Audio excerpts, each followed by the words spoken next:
First one is that without him, there would have been no Brexit. I think we probably would have lost the Leave campaign. That obviously led to Theresa May. Theresa May then being prime minister, I think, was a complete disaster. I think all of us can accept that. He brought unity back by his stonking victory. I think after that, there was very little time for him to express himself, given that the victory that he had was in December 2019 and COVID hit straight away.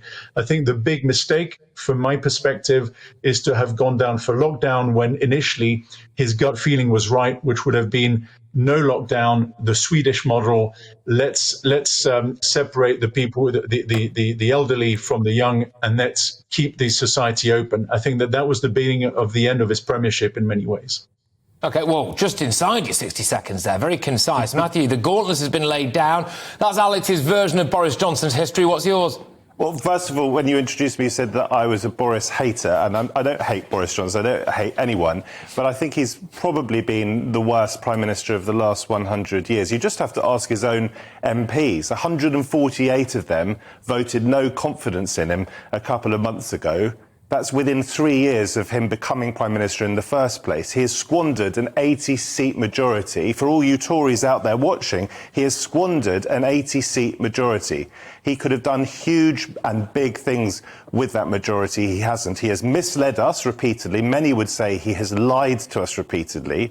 He has lost ethics advisors, 2 of them, I think. That's pretty careless for a Prime Minister. He unlawfully prorogued Parliament. He had contempt for the rule of law. He broke his own lockdown rules, which was disgraceful. I mean, not just Boris Johnson himself, but the culture within Number 10 that he fostered. People were partying while others were dying. I need a lot more than 60 seconds. I could go on for 6 hours. Well, we'll cut you off there then. And that was, I'm reliably informed, bang on 60 seconds. So you've got an inbuilt timer. Alex, Matthew's painted a rather damning picture of Boris Johnson there. I mean, you wanted to bring this guy back. Why?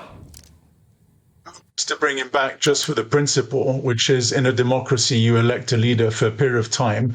The story, or at least the alternative story that I've just heard, in my view, is essentially a symptom of what this kind of society that we're living through.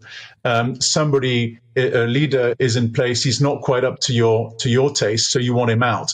But actually, in the long term, that's really, really damaging. Liz Truss cannot be confident that her MPs won't get rid of her because the polls are wrong.